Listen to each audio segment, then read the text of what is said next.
There is obviously a ton of uncertainty with everything going on right now. We don't know if the NHL is going to continue their regular season, if and when they come back, or if they're just going to jump straight into the Stanley Cup playoffs and hopefully be able to award somebody the Stanley Cup. And with us not really knowing what's going to happen, it's pretty difficult to not already look ahead to next season. I mean, I'm a Red Wings fan, so I've kind of been looking ahead to next season pretty much ever since this year started. But aside from that, things could look a lot different in the NHL next season. There are a lot of big name players that are set to become UFAs, and I honestly think there could be a pretty big shakeup and that we're in for a really interesting offseason whenever that actually is. That is going to be the topic of today's video. I want to talk about 5 relatively big name NHL players that I definitely think will be in a new uniform come next season. And of course, if you guys are new and you want to see more NHL content like this, make sure to click that subscribe button and turn on notifications so you never miss a video. First up, I want to talk a little bit about Taylor Hall, current member of the Arizona Coyotes, because he is in a pretty interesting situation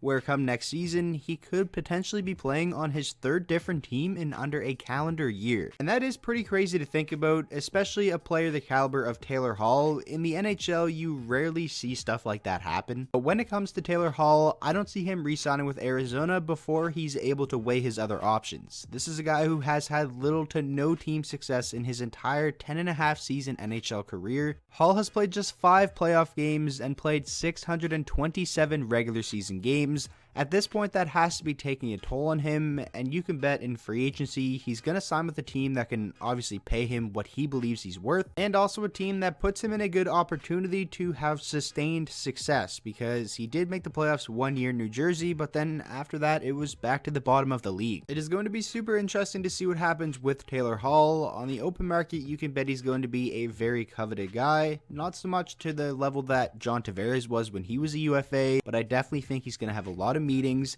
You're going to see a lot of big numbers in terms of what teams are going to be offering him money-wise. Who those teams could be, I'm not quite sure. We're going to have to wait and see, but I think there's a very strong chance we see Taylor Hall in a new uniform once again come next season. Next up, I want to talk about Braden Holtby, goaltender for the Washington Capitals. I think there is no chance that he returns to Washington. They're really not going to have the money that some other teams in the league could offer him, and they now have a viable replacement for Braden Holtby in Ilya Samsonov, who had an amazing rookie year. A 16-6-2 record, .913 save percentage, and 2.55 goals against. His numbers were much better than Holtby's. I really think Samsonov is the real deal, and will be the full-time starter for the Capitals come next season. But getting back to Braden Holtby, he's going to be an interesting player in terms of what teams are going to offer him, because you look at what Bobrovsky got and the way he played this season for the Florida Panthers, I don't see any scenario where a team looks at Braden Holtby and says, okay, we're going to give him a ridiculously big contract like the one that Sergei Bobrovsky got last summer, because it definitely is extremely risky. Will Braden Holtby get a raise from the $6.1 million he made this season? Probably. I could see him in like the $7.5 to $8 million range, but anything more than that I think would be a big overpayment. When it comes to teams that could potentially be a landing spot for Braden Holtby, I'm not quite sure. A lot of teams around the league have their goaltending position solidified. Maybe a team like the Buffalo Sabres come to mind. They have been looking for a high caliber goaltender for a while now. The Detroit Red Wings, but I really can't see Steve Yzerman using up a lot of that cap space on a goalie that's more so fitted for a win-now situation. And even though Braden Holtby didn't have an amazing year, at least in terms of his individual numbers, he's a guy who's won a Vezina Trophy before, he's won the William M. Jennings, he backstopped the Washington Capitals to a Stanley Cup, obviously made some huge saves throughout that playoff run and played very well for them. Even though he didn't have a great year, he's going to be a highly coveted guy in the open market. Let me know where you think he's going to be playing next season. Moving on now to Mike Hoffman of the Florida Panthers, who is one of 2 Florida Panthers big name wingers set to become a UFA at the end of the season, along with Evgeny Dadonov, and they really aren't going to have money to bring both of those guys back, and honestly I think there is a slight chance that they could lose both, but if I had to guess one that I definitely think is gone, I'd have to say Mike Hoffman, just because I think he's going to command a lot more money than Dadonov will. Hoffman has been very good ever since coming to Florida. Last Last season in 82 games, he had a career-high 36 goals, 70 total points, and this season in 69 games had 29 goals and 59 points. It would be a relatively big loss if they aren't able to bring him back, but they do have a couple of prospects that I think could be viable replacements in the top 6. The first being Owen Tippett, who is their 10th overall pick in the 2017 draft, who they have been very patient with, and I think that is a smart move. He spent this season in the American Hockey League and played very well, 40 points in 46 games for the Thunderbirds. I think he's ready to take on a full-time NHL role next season. The other being Grigory Denisenko, who was the Panthers' 15th overall pick in the 2018 draft, spent this season in the KHL, and a lot of people believe he's going to make the jump to the Florida Panthers roster next season. Having those two guys in the system definitely would make losing Mike Hoffman a lot easier, and I do think they're probably going to try their best to keep Dadonov because he's had a lot of success on the top line with Huberdeau and Barkov. But getting back to Mike Hoffman, as a UFA, he is definitely going to get a raise from the $5.875 million that he made this past season. Like I said earlier, he's been really good for Florida over the past 2 years now. If I had to guess what his new deal will look like, I would say it'll probably be somewhere in the $7 to $8 million range per season,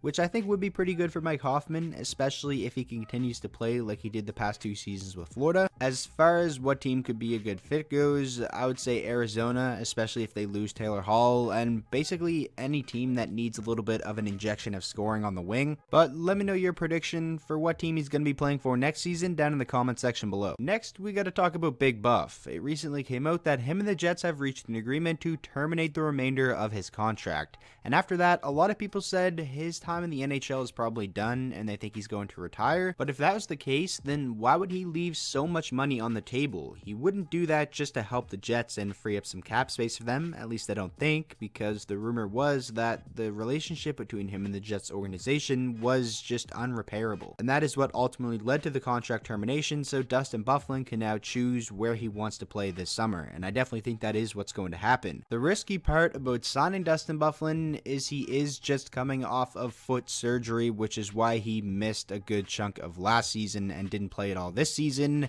and we really don't know what he's going to be like when he comes back. He's 35 years old. Obviously, having surgery on your foot for a hockey player is a pretty big deal. Wherever he signs, I can't see it being any longer than a 2-year contract, and really any more than like $4.5 million, maybe $5 million at the most. Because if you sign him to like a 2-year, $10 million deal, $5 million per season, say he comes back and is just awful in his first year, then you have him on the books for next season at $5 million, which is just not ideal for basically any team in the National Hockey League. But say he comes back and plays like we know he can, plays like he did in the 2018-19 season, then you most likely have an absolute steal of a contract. So that's why he's a really intriguing player to me, and it's going to be super interesting to see what happens with him. But one thing I can guarantee is he has played his last game in a Winnipeg Jets uniform, and if we see him in the NHL next season, it's going to be on a new team. And now for the final player I want to talk about, Alex Pietrangelo, defenseman for the St. Louis Blues, who in my opinion is going to be the best available player on the open market this offseason. Pietrangelo has been a top defender in the league for a very long time now. He's coming off of a career year that saw him put up 52 points in just 69 games, great offensive numbers, and obviously we know how good of a two-way defender he is. He's the captain of that team. It would be a pretty big blow to the St. Louis Blues if they lose him to free agency, but you can bet he's going to be in for a big raise. That 6.5 is probably going to look like $8.5 to $9 million next season, maybe even $9.5 million. And especially after the signings that the Blues have made over the past couple of days, signing Marco Scandella to a pretty hefty contract and also re-signing Sammy Blais for $1.5 million per season, it just makes it even tougher. They would have to make a trade to unload some cap, in my opinion, if they want to bring him back. Because the Blues don't really have too much money coming off the books. Troy Brouwer, but that's like $750K. That's obviously not near enough. I just don't see how St. Louis would make it work, and especially compete with the teams that are going to be offering him boatloads of money as an unrestricted free agent if it does get to that point, which at this point it's definitely looking like it will. I'm sure Pietrangelo loves it in St. Louis. He spent his entire NHL career there. They just won a Stanley Cup together. And yeah, he could take a team-friendly deal, but it would have to be a very team-friendly deal if they are able to bring him back and stay under the cap, unless they make a trade or something like that. It's going to be pretty interesting to see what happens with Alex Pietrangelo, but I think there's a very good chance we see him on a new team next season, which would just look pretty weird because, like I said, he spent his entire career there in St. Louis. That is going to wrap up today's video. I really hope you guys did enjoy. Like I said at the start, the NHL could look a lot different next season, and make sure to let me know down in the comment section below your predictions on what you think is going to happen with all the players that we talked about in today's video. Where do you think they could go, and what could their new contract look like? And with all that being said, thank you guys so much for all the support on this channel lately. I really do appreciate it. If you did enjoy today's video, make sure to go down there and drop a like on it. That's the best way to show your support. And of course, if you guys are new and you want to see more hockey content like this, make sure to hit that subscribe button, and I will see you all in the next video.